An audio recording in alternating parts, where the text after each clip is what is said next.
कल यानी कि आपकी 1 दिसंबर को पशु परिसर की एग्जाम स्टार्ट हो जाएगी और 1, 2 और 3 दिसंबर को आपकी पशु परिसर की एग्जाम होने वाली है, जिसमें आपकी पहली पारी में यानी कि सुबह जो पहली पारी में पेपर होगा वो होगा आपका सुबह स्टार्ट हो जाएगा 9 बजे से और दोपहर 12 बजे तक ये पेपर चलने वाला है। जबकि जो दूसरा पेपर है यानी कि सेकंड शिफ्ट है उसकी एग्जाम होगी 2:30 बजे से लेकर 5:30 बजे तक, तो 3 घंटे का आपका पेपर होगा। लेकिन आपकी जानकारी के लिए बता दूं कि अगर आप एग्जाम देने जा रहे हैं तो ये वीडियो आप सभी के लिए इंपॉर्टेंट है देखना, क्योंकि कुछ ऐसी गलतियां हैं जो कि अक्सर अपन एग्जाम देने जाते समय करते हैं, तो उन गलतियों को करने से बचें। उसके लिए आपको ये वीडियो देखना है और अपने साथियों के साथ में भी शेयर करना है। सबसे पहले आपको बता दूं कि इस बार जो पशु परिचर की एग्जाम होगी उसमें एक पद के ऊपर टोटल 297 अभ्यर्थी हैं, यानी कि ऑलमोस्ट 300 अभ्यर्थियों के बीच में एक अभ्यर्थी का इसमें चयन होगा, तो काफी बड़ी संख्या में भीड़ है।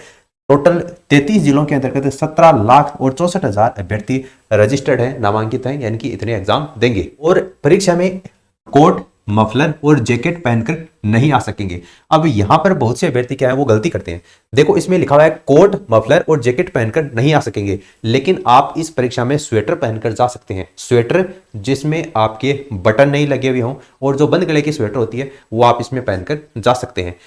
वीडियो पूरा देखना ताकि आपको पूरी क्लियरिटी है वो यहाँ पर मिल जाए। देखो ये जो आर्टिकल छपा है इस आर्टिकल के अंतर्गत साफ साफ लिखा गया है कि परीक्षा केंद्र में प्रवेश से पहले इन 7 बिंदुओं का रखें विशेष ध्यान। ये 7 बिंदु कौन कौन से हैं? देखो पहला बिंदु क्या है, परीक्षा केंद्र पर प्रोविजनल ई प्रवेश पत्र, एक पहचान पत्र, मूल फोटो पहचान पत्र, यानी कि आपकी जो ऐसे आप आधार कार्ड लेकर जाते हैं तो उसकी फोटोकॉपी आपको नहीं लेकर जानी है, ठीक है। ओरिजिनल आईडी है वो आपको इसमें लेकर जानी है। आधार कार्ड से इसमें पहचान है वो सुनिश्चित की जाएगी। अगर आपके पास में आधार कार्ड है तो आपको आधार कार्ड ही लेकर जाना है, ऐसा नहीं है कि उसके अल्टरनेट आप दूसरा लेकर चले जाए, क्योंकि अगर आधार कार्ड है तो उसी को ही सर्वमान्य किया जाएगा। दूसरा है आधार कार्ड में जन्म तिथि प्रिंट होना जरूरी है, क्योंकि आपको पता है सभी को जब आधार कार्ड बनने शुरू हुए थे तो जो आधार कार्ड बनाने का अभियान चलाया गया था गांव गांव में एक साथ आधार कार्ड बनाए गए थे, ठीक है। जैसे किसी की डेट ऑफ बर्थ है वो जैसे 2000 है तो उसको 2000 की जगह जैसे आपका दिन और जो महीना है उसकी जगह क्रॉस इस तरीके से लिख दिया, इस तरीके से लिखा गया है और उसके बाद में 2000। तो इस तरीके की डेट ऑफ बर्थ अगर आपके आधार कार्ड में लिखी गई है तो वो आधार कार्ड यहाँ पर मान्य नहीं होगा, ठीक है। यानी आधार कार्ड में आप संशोधन करवा लें। ये पहले भी नोटिस है वो अधीनस्थ बोर्ड के द्वारा जारी किया गया था, मैंने आपको हमारे टेलीग्राम चैनल के ऊपर बताया था कि अपने आधार कार्ड में संशोधन करवा लें, क्योंकि आने वाले एग्जाम के अंतर्गत है वो इस तरीके की जो गलती है वो स्वीकार्य नहीं होगी। यहाँ पर आपको सबसे पहले यही है कि आधार कार्ड में जो जन्मतिथि है वो प्रिंट होना जरूरी है, ठीक है, और प्रिंट सही होना जरूरी है। सही का मतलब क्या है, आपकी जो एडमिट कार्ड है, आपकी जो 10th की मार्कशीट है उसमें जो आपकी डेट ऑफ बर्थ है वही डेट ऑफ बर्थ आपके आधार कार्ड में होना जरूरी है। अगर गलत है तो उसको आप सही करवा लेंगे। दूसरी बात, विशेष परिस्थिति में ही PAN card, passport, driving licence, मतदाता पहचान पत्र में से किसी एक का मिलान होगा। यानी आधार कार्ड अगर आपके पास में है तो आधार कार्ड ही मान्य होगा। अगर आधार कार्ड आपके पास में नहीं है तो इस विशेष परिस्थिति में PAN card, passport, driving licence, मतदाता पहचान पत्र ये चल सकते हैं, लेकिन अगर आधार कार्ड है तो आपको वही लेकर जाना है। और इनमें से भी जो डेट ऑफ बर्थ है वो आपकी सही मेंशन होनी जरूरी है।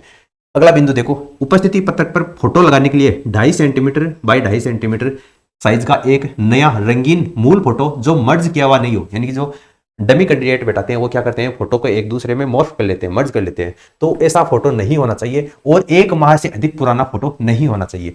ये इसमें कंडीशन डाली गई है। हालांकि आप 1 माह से ज्यादा अगर 4-5 महीने पुरानी फोटो है तो भी आपकी इसमें चल जाएगी, क्योंकि 4-5 महीने में जो शक्ल है वो इतनी ज्यादा चेंज नहीं होती है। लेकिन बशर्ते आपको इतना ध्यान रखना है जैसे आप फॉर्म भरते समय आपने जो फोटो डाली है उससे वो फोटो मैच होनी चाहिए और आपकी शक्ल से वो फोटो मैच होनी चाहिए, कहने का मतलब ये है। और आधार कार्ड में यानी कि जो मूल फोटोयुक्त पहचान पत्र है उसमें भी वो फोटो मैच होनी चाहिए। ऐसा नहीं है कि आधार कार्ड में जो फोटो है वो उस समय जब आधार कार्ड बने थे उस समय आप बच्चे थे तो बच्चे वाली फोटो है वो अभी भी चल रही है, ऐसा नहीं चलेगा।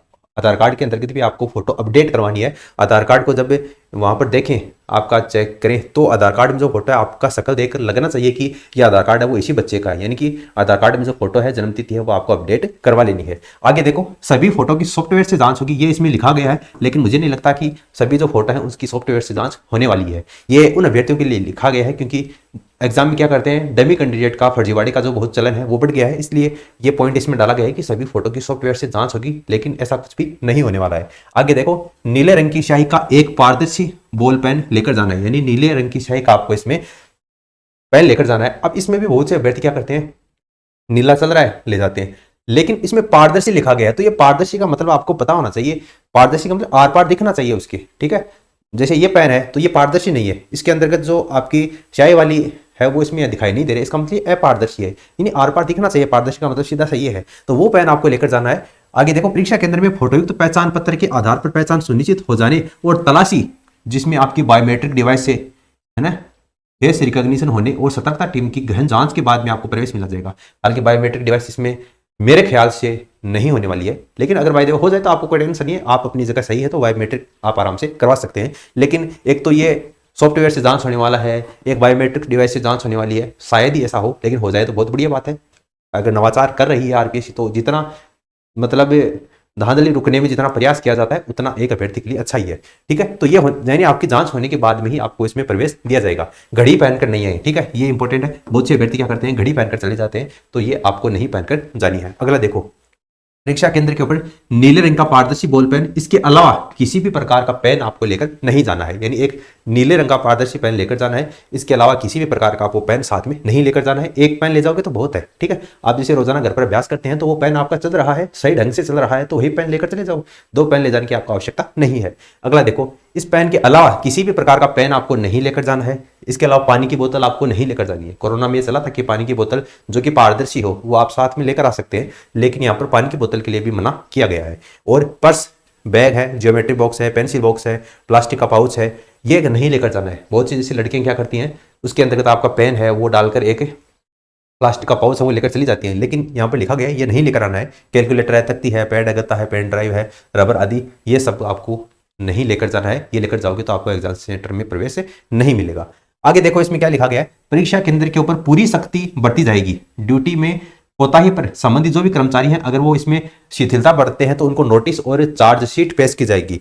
और इसमें 7 फ्लाइंग टीम होगी, उसमें आरएएस, आरपीएस और जो शिक्षा विभाग के अधिकारी हैं, उच्च अधिकारी, वो इसमें शामिल होंगे। तो ये अपने काम की बात नहीं है, अपने काम की बात ये है ड्रेस कोड, ठीक है। अभ्यर्थी कोट, टाई, मफलर, जैकेट, जरफिन, ब्लेजर, शॉल आदि पहनकर नहीं है, यानी आपको ये सारी चीजें नहीं पहनकर जानी है। आप अंदर है वो इनर पहनकर जा सकते हैं, ठीक है। इनर जो है वो आप जैसे आप कमीज पहनकर जा रहे हैं तो वो अलाउ है। देखो इसमें लिखा भी गया है आगे, मेरे ख्याल से देखो इसमें लिखा गया है आगे इसमें आ जाएगा, ये पहन कर नहीं जाए। अभ्यर्थी शर्ट बिना जेब वाली गर्म जर्सी स्वेटर जिसमें बड़े बटन नहीं लगे हों वो पहन कर आए, यानी अभ्यर्थी शर्ट पहनकर जा सकते हैं। इतने दिन क्या था कि टी शर्ट पहनकर जा सकते थे, लंबी आस्तीन वाली जो शर्ट है वो नहीं चलती थी। अगर आप पहनकर जाते थे इस तरीके की शर्ट तो आपके यहाँ से वो कैंची से काट दी जाती थी, लेकिन अब आरपीएससी ने नवाचार किया है कि आप इसमें शर्ट है वो पहन कर जा सकते हैं। तो शर्ट के अंदर आप इनर पहन कर जा सकते हैं, बिल्कुल मान्य होगा। इसके अलावा अगर आप बिना जेब वाली गर्म जर्सी, बिना जेब वाली जो गर्म जर्सी है, यानी कि आप स्वेटर पहनकर जा सकते हैं जिसमें आप जेब नहीं लगा हुआ हो और जो बड़े बड़े बटन होते हैं यहाँ पर वो अगर नहीं लगे हुए हैं, तो इस तरीके की आप जर्सी है, स्वेटर है, वो पहनकर इसमें जा सकते हैं। परीक्षार्थी को लाख कांच की पतली चूड़ियों के अलावा किसी भी प्रकार की ये पहनने की अनुमति नहीं होगी, यानी लाख की और कांच की पतली चूड़ियां पहन सकते हैं, ऐसा इसमें लिखा गया है। मैं अभी आपको बता दूं, इसमें तो लिखा गया है, लेकिन बहुत सी महिलाएं क्या करती हैं, लाख की कांच की चूड़ियां पहनकर चली जाएंगी, लेकिन उसको अलाउ नहीं होगा। ये आप गांठ बांध लें बात, ये अलाउ नहीं होगा। भले ही ये निर्देश में लिखा गया है, लेकिन चूड़ी अलाउ नहीं होगा, ठीक है। तो ये आप पहले ही उतार कर घर पर ही उतार कर चले जाएं, या फिर जो भी महिलाएं हैं वो परीक्षा देने जाती हैं उनके साथ में अगर कोई व्यक्ति जाता है तो एग्जाम सेंटर के बाहर वो वहीं छोड़ दें। एग्जाम सेंटर के अंदर आपको चूड़ियां हैं वो पहनकर अलाउ इसमें नहीं होने वाली हैं। इसके अलावा जूते, सैंडल, मोजे जो छोटे साइज के जो कि टखने तक आते हैं वो मोजे हैं वो पहनकर आ सकते हैं। तो ये हो सकता है कि एग्जाम सेंटर में सर्दी का मौसम है तो जूते आपको पहनने की अनुमति दी जा सकती है, ठीक है। वरना अगर आप जूते ने पहनकर भी जाओगे तो हो सकता है कि आपके क्लासरूम के बाहर वो जूते वहां पर खुलवा लिया जाए। तो इस तरीके की संभावना है वो बनती है। आपको क्या लेकर जाना है मैं आपको बता दूं, एक आपको एडमिट कार्ड लेकर जाना है, ठीक है, प्रवेश पत्र लेकर जाना है, उसके अलावा एक फोटो लेकर जानी है, ठीक है।